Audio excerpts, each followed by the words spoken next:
Sup guys, it's Alex here and welcome to the January 31st edition of the Bracketology update. Yet again, same with the last video. There was not a whole lot of movement in this Bracketology just because the top teams are actually winning for once. They are staying at their spot, and before I get really into much for it, I just want to say RIP Kobe Bryant. I know I didn't address it in the last video, but if you guys obviously look at my YouTube name and look at my Instagram handle, the last digits are 24, Super Celtic 24, and then Alex Price 24. Although I am a Celtics fan, Kobe Bryant was my favorite player growing up. I mean, growing up, he was just taking over the NBA scene. I was born in 1997, so whenever I started watching basketball in like 2006, 2007, he was on fire. He already won like 3 or 4 championships at that point, but just the way he played basketball, the way he took over games, the commitment he made to it, he was just absolutely incredible. And man, I feel so bad for him, his daughter Gianna, and the rest of those families and people who perished. So rip to them. Prayers out to Vanessa Bryant and her family. I just wanted to address that since I didn't in the last video. But anyway, to get back to a lighter tone, we are back with another Bracketology update. There's not, as I just mentioned, there's not a whole lot of movement just because, like, during the course of the weekday games, no real upsets happen. There's some movement along the seed lines just as some wins got more impressive and some kind of fell, and there were some teams that did end up losing. But up here in the West Regional, oh no, it's not the West Regional, don't know what I'm saying. The South Regional, there we go, in Houston, we have Baylor as the 1 seed, Arkansas is moving up to an 8, Penn State as the 5, North Texas as the 12, moving on up. Wright State's up to a 13, Creighton's down to a 6, Purdue is down to an 11, New Mexico State is down to a 14, and then Duke is moving up to the 2 line. Then over here, and what regional was that? I can't even remember. The Midwest, maybe? Yeah, Midwest, Indianapolis, which I'm definitely going to be seeing the Elite 8 games at. I just don't know yet if I'll be seeing the Sweet 16 or not. Just depends on work. But we have North Florida, who's new to the field as a 16 seed, the representative from the A-Sun where Liberty is. Be interesting to see whatever happens with that. LSU is now up to a 5 playing game, as you can see, is Minnesota and NC State. Furman's up to a 13 as the Southern representative. Marquette is up to a 6. Then we got Arizona up to a 7. Then down here in the West Regional in LA, we have San Diego State remaining the 1 seed. Eastern Washington's new to the field as a 16. Ohio State is continuing their downfall down to a 9 seed. They may be in danger of missing the tournament by the time the season ends if they don't stop losing and stop playing horribly. Then Colgate's up to a 13. Colorado's down to a 6. The playing game is Rhode Island and Memphis, who's on a decline of their own. They're now in the last 4 and in danger of missing the tournament in general after being like a projected 1 or 2 seed at the beginning of the season. I love to see it. I was not a buyer of their program at the beginning of the season. I love to see them failing right now. Then we got West Virginia down to a 3. Duke ended up taking their spot on the 2 line. Then Bowling Green new to the field as a 14. Houston is now down to a 7. Northern Iowa's not new to the field. They're moving up to a 10, which is pretty impressive for a mid-major, I do have to say. Then Dayton's up to a 2. Then we have Gonzaga remaining the 1 seed here. Wisconsin down to an 8. Texas Tech up to a 9 after beating West Virginia, which is why West Virginia went down to a 3. Then we have Vermont moving on up to a 12. VCU up to an 11. Florida State down to a 3 after losing to Virginia, which Virginia is probably like one of the first 4 out now. And then we have Stanford moving on to a 10. Then for a look on the bubble and stuff like that, we still have the Big Ten having 12 out of 14 teams, which is absolutely crazy. But on the bubble, we have Florida, Oklahoma, Purdue, and VCU as the last 4 byes. Last 4 in are Memphis, Minnesota, Rhode Island, and NC State. First 4 out are Mississippi State, Alabama, East Tennessee State. As a mid-major, it kind of tells you how good of a quality program they are. And then Virginia, as I mentioned earlier. Then the next 4 out are Cincinnati, Utah State, Virginia Tech, and Syracuse. So if you guys have been watching my Bracketology videos recently, you know that I have an Excel document where I have to go and make these game-by-game predictions because Brackify got shut down, which is why it's not as visually appealing with all the different logos and stuff, and I can't have you guys vote for it. But I love seeing your guys' predictions in the comment section below. I know a couple of people have been going like game-by-game. Some people have just been going like Final Four and then like Sweet 16 and giving their predictions from there. I love to see it. I've been trying to comment as much as I can and like the comments and stuff and give my own responses to them. But I wanted to say before I get into my predictions, next week I will have my update video on the NCAA tournament ticket giveaway. I'll be probably doing a couple of those throughout the course of February. But if I hit 5,000 subscribers by the time the tournament starts, I will be giving away 2 NCAA tournament tickets to the first round. So be on the lookout for that. be sure to subscribe. Make sure your friends are subscribed too for your chance to get an NCAA tournament ticket. Without any further ado, let's go ahead and get into the bracketology. So at first, we have Baylor and then the winner of Texas Southern and Norfolk State, which obviously we're going to have Baylor end up winning that one. Arkansas and Michigan. Arkansas did end up losing over this past week. I can't remember who it was to, but they're now down to an 8 and have Michigan winning that one as a result. Penn State, I think, will hold on against North Texas. Kentucky will beat Wright State. Then I'm honestly going to go with Purdue pulling off an upset here. Creighton does have the best offense as a team in the Big East, but for some reason they just can't get those quality wins recently. So I'm going to go with Purdue, who has been losing recently. I think they have like 8 losses already, but they can beat the big teams. I mean, they blew out Michigan State by like 29 or something like that. Then Oregon will beat New Mexico State. Wichita State, I think, will lose to Florida. I think Kerry Blackshear can move them past Wichita State, and then Duke will beat William and Mary. So then for a spot in the Sweet 16, we got Baylor against Michigan. I'm going to go with Baylor winning that one there. That would be a pretty big matchup in college football. Kentucky, I think, will beat Penn State in a rematch of our bowl game from a couple years ago, which Kentucky won. Then Oregon, I think, will beat Purdue. Those teams almost faced off at the KFC Yum Center last year with the Sweet 16 and Elite 8 there.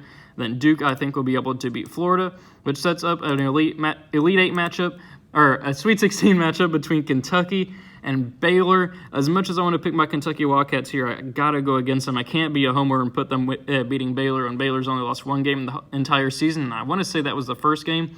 They were just on fire recently, getting quality wins, and I just have no reason to pick them against Kentucky right here, or pick them. I don't even know what I'm saying. Then we got Oregon versus Duke.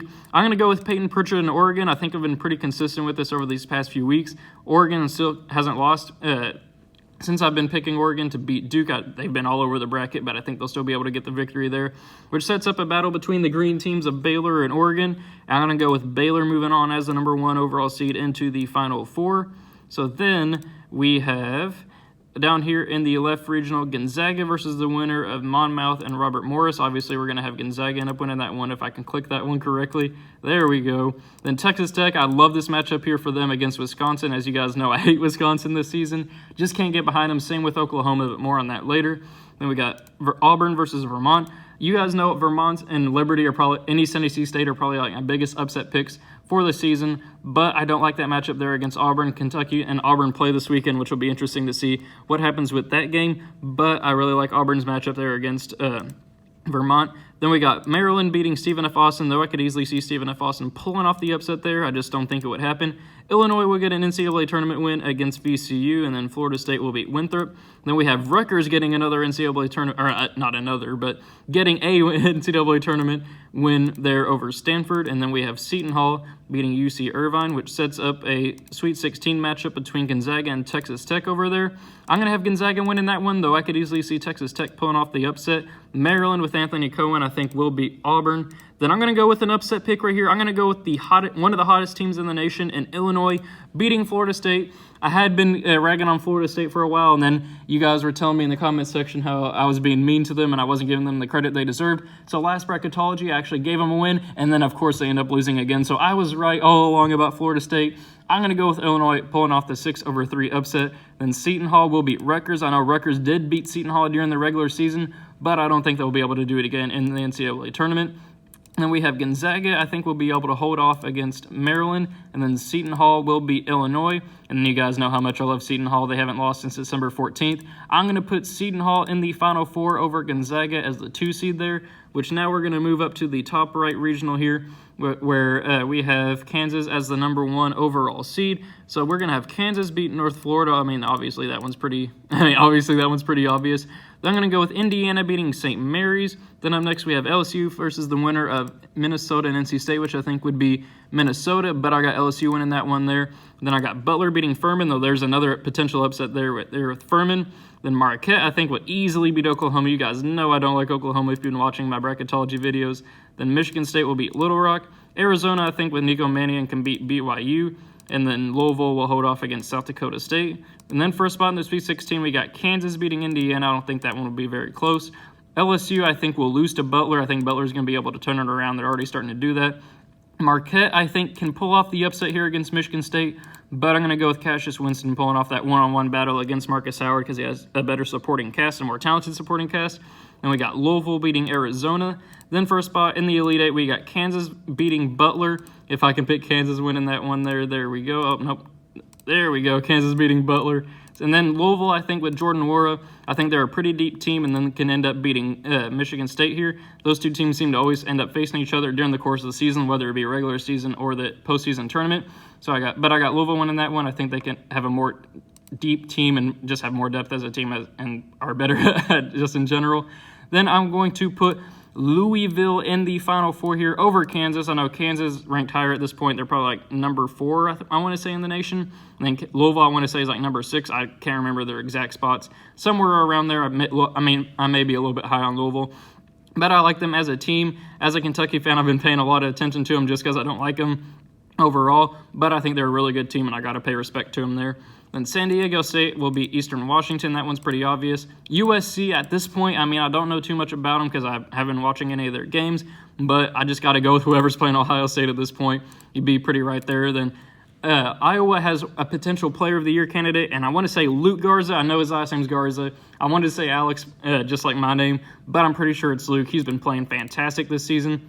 I think that Villanova will beat Colgate.